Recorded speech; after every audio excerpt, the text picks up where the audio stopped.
What happens when a school bully picks the wrong 72-year-old woman? 10 seconds later, nobody was laughing. They called him D.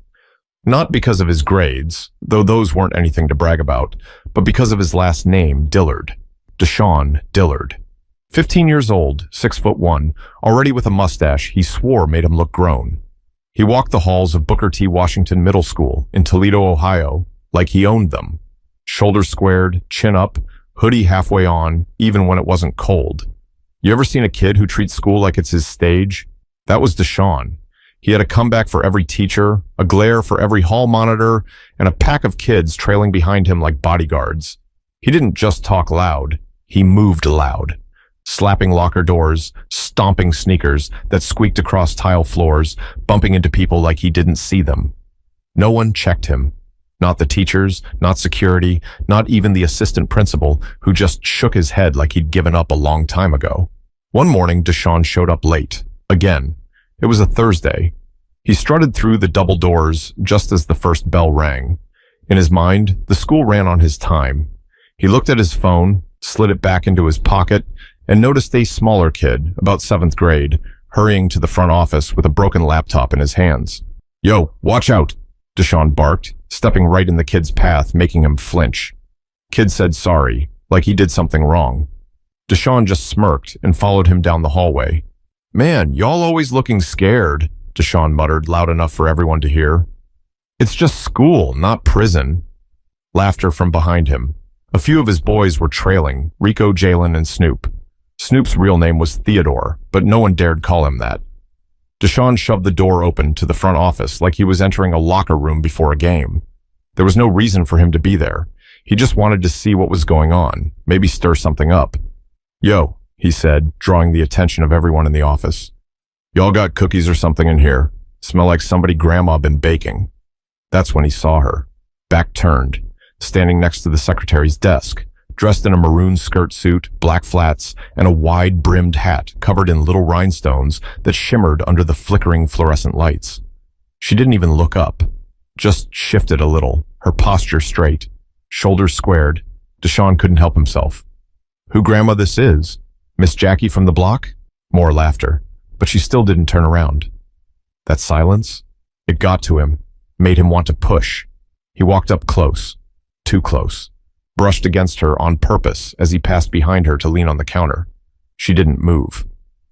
"D," Rico whispered from the doorway. "Yo, chill."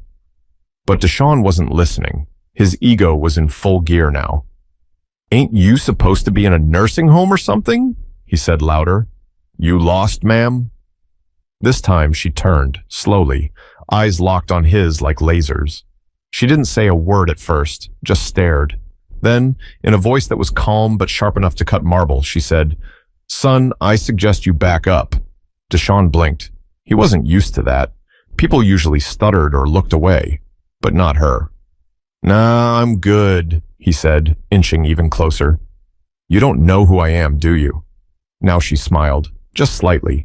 It wasn't sweet. It was the kind of smile that meant you were about to learn something you didn't sign up for. The secretary behind the desk glanced at the walkie on her belt. The assistant principal poked his head out of his office, holding a mug of coffee mid-sip. They all knew what Deshaun didn't. This wasn't some old lady. But before he could say another word, something happened that Deshaun never saw coming. Deshaun squinted, trying to read her. The way she stood there, still as stone, hands folded over a black purse like she was waiting on someone to finish playing games, threw him off. "Look, I'm just saying," he continued, trying to laugh it off now. "You real bold being here with no walker or cane. That's impressive." Still calm, still unmoved. "You think you're funny," she said. Her voice didn't rise. It didn't need to. But funny only lasts so long when life starts handing out consequences. Deshaun scoffed and looked back at his boys, waiting for the usual laughs. Rico and Snoop weren't laughing anymore. Even Jalen was fidgeting by the door like he wasn't sure whether to stay or slide out. Then the woman turned to the secretary. "Miss Ellen, could you please let Principal Weathers know I'm here? Tell him Sergeant Freeman's arrived." The room shifted. You could feel it. That word, sergeant, hung in the air like smoke. Principal Weathers? He had called her? Deshaun straightened up a little, but he tried to play it cool. Wait, hold up. Sergeant? Yes, baby, she said, turning her eyes back on him. I served 22 years in the army. I've seen real problems. And boys like you? She paused, her smile gone now. Y'all not problems, you're projects, ones I'm real good at fixing. It stung, more than Deshawn would ever admit. Man, whatever, he muttered, stepping back a little, trying to save face about saying. But Mrs. Freeman wasn't done. She turned toward him fully now, lifting her purse slightly and resting it on her forearm like she was preparing for battle. Where's your class, young man? She asked. He looked away. Why you care? Because I'll be in it starting today. Principal Weathers asked me to cover 8th grade social studies. Room 214, right? Deshawn's heart skipped. That was his class. Miss Langford had been out on medical leave for a week. He stared at her, this woman who looked like she should be in a pew at Sunday service, not holding his future in her palm. She wasn't even 5'5", but somehow the air around her felt heavy, like you couldn't lie near it, couldn't fake anything. Don't worry, she said, walking past him slowly, deliberately. We'll have plenty of time to get acquainted. Deshawn stood there, silent, as the door shut behind her. The room was dead quiet. Miss Ellen looked over the top of her glasses and said, Boy, you just signed up for a lesson you ain't ready for. Man, she ain't even a real teacher, Deshawn muttered. The assistant principal walked out from his office, finally sipping his coffee, shaking his head. She's more than a teacher. That woman trained soldiers, led platoons. She was hired special because some of y'all out here acting like this place is a playground. Deshawn felt something he hadn't felt in a long time. Maybe ever. Not fear, not anger. Something else. Something that whispered, you're not in charge anymore. But by the time he made it to room 214, that whisper turned into a full-blown reality check. Room 214 sat at the end of the second-floor hallway, right next to the stairwell with the flickering light nobody ever fixed. Deshawn dragged his feet walking there, slower than usual, like maybe if he took long enough she'd disappear. But when he turned the corner, there she was. Mrs. Eloise Freeman, standing by the whiteboard, marker already in hand. Her handwriting was big, neat, and strong. Discipline is a form of love was written across the board in capital letters. The class was quiet. That never happened. Usually it was a zoo, kids talking, throwing paper, teachers yelling just to be heard. But this? You could hear people breathing.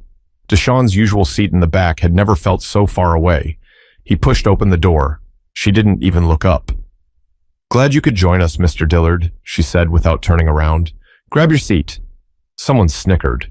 Deshawn froze. No one called him by his last name unless he was in trouble. He glanced around and caught a few eyes, but nobody dared say anything. Everyone was watching, waiting. He sat down. She turned then, calm and collected, eyes sweeping the room. I know most of you haven't met me yet, she said. I'm Miss Freeman. I don't yell, I don't chase, and I don't repeat myself. She let that hang in the air for a moment. Now, she said, tapping her finger on a stack of folders, today we're starting with something different. No textbook, no Chromebooks, just a question. Write this at the top of your paper. Who am I when no one's watching? There were groans, but quiet ones. Even Deshawn, who usually would have made a scene, just leaned back and crossed his arms. She walked the aisles while they wrote, slow, with that same measured walk, like every step had a purpose. When she got to Deshawn, she paused. His paper was blank. Nothing to say, Mr. Dillard? She asked softly. He stared ahead. Don't know what you want me to say. I don't want you to say anything, she said. I want you to think. That's your real issue, isn't it? You're louder than your thoughts, and that's dangerous. He looked up at her. For a second, their eyes met again. I know boys like you, she continued, but not with judgment, just clarity. You think if you walk hard and talk loud, people won't see the scared child behind the noise. The room was silent. She moved on like she hadn't just dropped a weight on his chest. A girl 2 rows over leaned to the side, trying to get a better look at his face. He shot her a glare, but he didn't say anything. Mrs. Freeman returned to the front. Here's the truth, she said. There are 2 kinds of people in this world. Those who get by on fear and those who earn respect. Fear doesn't last. Respect does. Someone raised a hand. Yes? It was Keisha, the shy girl who barely talked in class. Were you really in the army? Mrs. Freeman smiled. Yes, 22 years. Started as a private, retired as a sergeant. I've been in places where people didn't care if you lived or died. Taught men twice your size how to respect life and themselves. And now I'm here, because your principal believes some of you need the same lesson. She didn't say it like a threat. It was a statement, a simple truth. Deshaun looked down at his paper, still blank. He picked up his pencil.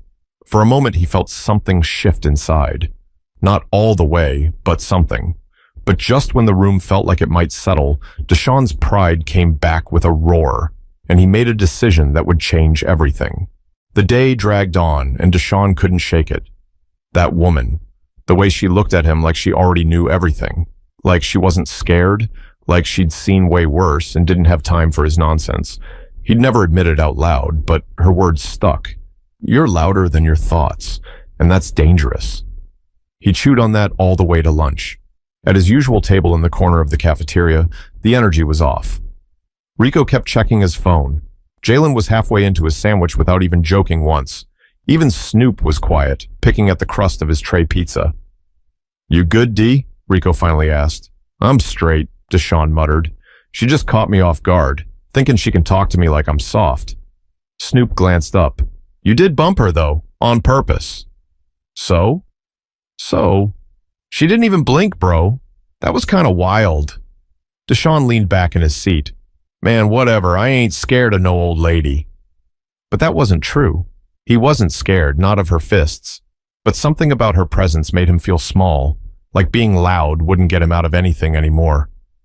Then Rico said something that really hit. Loki feel like she saw through you, D. Deshaun stared at him. Say what? You always joking around, pushing people. She didn't flinch, didn't even get mad. Just said what she said and made everybody sit up straight. I don't think she afraid of nothing. That sat with him. He tried to brush it off, change the subject, talk about sneakers or YouTube, but the weight stayed. His chest was tight, and his fingers tapped restlessly on the table. By sixth period, he'd made up his mind. He wasn't going to let Mrs. Freeman walk around like she ran the school. He needed to remind her, and everybody else, who Deshaun Dillard was. So he made a plan. Right after the last bell, he headed to the front office, said he needed to speak to the principal about his schedule. It was a lie, of course, but he knew that's where she'd be. Mrs. Freeman always signed out at the end of the day in person. She was already there when he arrived, back turned again. Same purse, same hat, same quiet strength. He stepped up behind her, this time closer than before. No laughter, no boys behind him, just him and her, and whatever storm he was about to start. She turned. Their eyes met. Again. Didn't I tell you to back up? She said, soft but sharp. Deshaun clenched his jaw. You don't scare me. I'm not trying to scare you, she replied. I'm trying to save you. He rolled his eyes.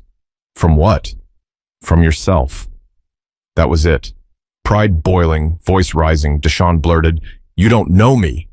He took one more step forward and, out of pure frustration, bumped her shoulder with his arm again. It wasn't hard, but it was intentional, and it was a mistake. The room fell dead silent. Miss Ellen froze mid-typing. A counselor who'd just walked in stopped cold in the doorway. Even the office printer went quiet, like it didn't want to witness what came next. Mrs. Freeman didn't stumble. She didn't yell. She simply reached out, gripped his wrist, not tight, just enough, and leaned in so close he could feel her breath. Let me tell you something, young man, she said, still calm, still measured. Where I come from, disrespect has a cost, and the problem with you is nobody's made you pay yet. Deshaun's face flushed. He pulled back fast. What, you gonna hit me? He snapped. Mrs. Freeman stepped back, folded her arms. I don't need to lay hands on you. Life's gonna do that for me if you keep this up. The assistant principal stepped in just then, jaw tight. Deshaun, my office, now. Mrs. Freeman turned away like the conversation was over, like she'd already said everything that needed saying, but Deshaun wasn't done. Man, this whole school fake. Y'all let some old lady come in here and talk crazy. I ain't scared of her. She just mad she old. Mrs. Freeman paused. Then without turning around, she said one final thing. Better to be old and wise than young and foolish. Wisdom survives. Foolishness gets buried. But what happened next, even she didn't see coming. And it changed everything. Deshaun sat across from Principal Weathers, legs bouncing under the table. His hoodie was half on again, like armor he didn't know how to take off. Mr. Weathers was quiet at first, just looking at him. Then he sighed and leaned forward, folding his hands like a tired preacher. "Do you know who that woman is?" he asked. Deshaun rolled his eyes. Yeah, army lady, retired or whatever." "No," Weathers said, firm now. "She's more than that. She's been through war, literal war, Afghanistan, Iraq, led men who didn't want to follow anyone, and they respected her. You think she came out of retirement to deal with you? No, son. She came back because I asked her to. Because you're not the only one in this building crashing into everything and calling it personality." Deshaun shifted in his seat. "She ain't had to grab me, though," he muttered, knowing how weak it sounded even as he said it. Mr. Weathers narrowed his eyes. "She didn't hurt you. She stopped you. There's a difference. And honestly, you're lucky she's got that much restraint. You put hands on her twice. I ain't hit her. You disrespected her twice, in front of staff, in front of students, in front of yourself." That last part stung more than he expected. There was a long pause. Then Mr. Weathers said something Deshaun didn't see coming. "She's willing to talk to you, but only if you ask." Deshaun's mouth opened, but nothing came out. "She's in room 2M14 now, packing up," Mr. Weathers continued. "You can walk out of here and keep thinking the world owes you something. Or you can go ask the kind of woman who's seen the worst of humanity how she kept her soul clean." Deshaun didn't move. Weathers stood up. "You got 10 minutes before she's gone." The hallway felt different this time. Longer, quieter. His sneakers didn't squeak as much. There was no one to perform for. No Rico, no Snoop. Just the hum of the lights above and the weight in his chest. When he reached room 214, the door was cracked open. Mrs. Freeman was at the desk, sliding papers into her leather bag. Her hat was gone now, revealing short gray curls tight against her scalp. He stood in the doorway for a second, unsure. Then he knocked. She looked up, said nothing. Deshaun scratched the back of his head. "I didn't mean to." "No, you did," she interrupted. "You meant every step, every word. Don't lie now, just because it didn't go your way." He nodded. She was right. I don't know why I get like that," he said. "I get mad fast, real fast, and then I don't even know what I'm doing."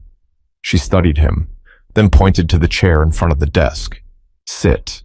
He sat. She leaned forward, elbows on the desk, fingers laced. "Do you think being angry makes you strong?" "I guess. I don't like people thinking they can punk me." Mrs. Freeman shook her head slowly. "You know what I learned in the service?" she asked. "The loudest ones are usually the most scared, but the quiet ones, the ones who listen, who wait, who know their strength, those are the ones you don't want to test." Deshaun looked down. "I ain't never had anybody talk to me like that," he admitted. "Not in a way that made me feel like they meant it." "That's the problem," she said. "Y'all so used to people yelling or walking away, you don't know what to do when someone stands still." Silence filled the room again. Then she said something he'd never forget. "You think you're broken," she said. "But you're not. You're bruised, and bruises heal, but only if you stop poking at them." Deshaun looked up at her, eyes glassy. "You think I could change?" "I don't think," she said. "I know, but you gotta stop treating every kindness like a threat and every correction like an attack." He nodded. Then in a voice so low it barely reached her ears, he said, "I'm sorry." She stood up, walked around the desk, and rested her hand lightly on his shoulder. "You're already starting," she said. "Now don't stop." But just when it seemed like Deshaun was finally learning, the real test came in the form of someone who hadn't changed at all. The next morning, Deshaun walked through the front doors of Booker T. Washington Middle School with a different kind of silence. No stomping, no talking trash, no crowd behind him, just his backpack on one shoulder and a head full of thoughts he hadn't fully sorted out yet. He didn't say a word to the security guard, just nodded. A real nod this time, and kept walking. By the time he got to room 214, the bell hadn't even rung yet. Mrs. Freeman was already there, wiping down the whiteboard. Today, in the same steady handwriting, she had written, "A strong man learns, a wise man listens." Deshaun slid into his usual seat. For once, he didn't sit in the back like he had something to prove. He sat near the front. Kids started trickling in. A few gave him that look like, "Yo, you good?" But no one said anything. The energy was different, like the air had cleared. Mrs. Freeman turned around, caught his eyes for just a second, and gave a single nod. The kind of nod that didn't need a speech behind it. Class began. But just when Deshaun was starting to settle in, feel like he was finding his footing, he walked right into the test of it all. It happened third period, in the hallway. He was walking alone to the office, delivering papers for a teacher. Head down, mind on his business. Then he showed up.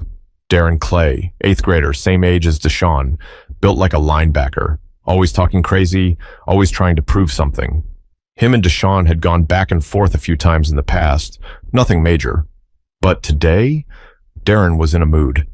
As Deshaun passed by, Darren stuck his arm out, bumping him hard in the shoulder. Deshaun stumbled a little. The hallway went quiet.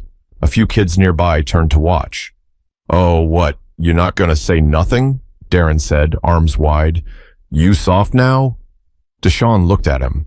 In the old days, yesterday even, he might have swung, shoved him into the lockers, yelled, got suspended again. But instead, he did nothing. No, not nothing. He stood still, looked Darren in the eye and said, "You good, man? You need something?" Darren blinked, caught off guard. Deshaun didn't wait for an answer. He kept walking, didn't run, didn't speed up, just walked. Behind him, Darren muttered, "Man, whatever," but his voice had lost its weight. At the end of the hallway, Mrs. Freeman had just stepped out of another classroom. She had seen the whole thing. As Deshaun passed her, she said just one word, "Progress." He nodded, didn't even need to smile. The nod said it all. That afternoon, in room 214, Mrs. Freeman didn't give a lecture. Instead, she sat on the edge of her desk and told the class a story, a real one, about her first year in the Army, how she'd wanted to quit, how she didn't think anybody saw her, how one day her drill sergeant, tough as nails, told her, "Freeman, you walk like a whisper, but your presence shakes the room."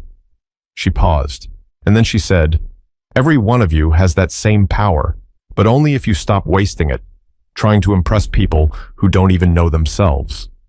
Deshaun heard every word. He didn't need applause. He didn't need followers anymore. He had something better now. Control, peace, respect, not just from others, but finally from himself. When the final bell rang, he waited for the room to clear. Then he walked up to Mrs. Freeman. "Thanks," he said. She didn't ask what for. She just reached into her bag, pulled out a small folded paper, and handed it to him. Inside was a quote written in the same bold handwriting. "The loudest voice in the room isn't always the strongest. Sometimes it's just the most afraid."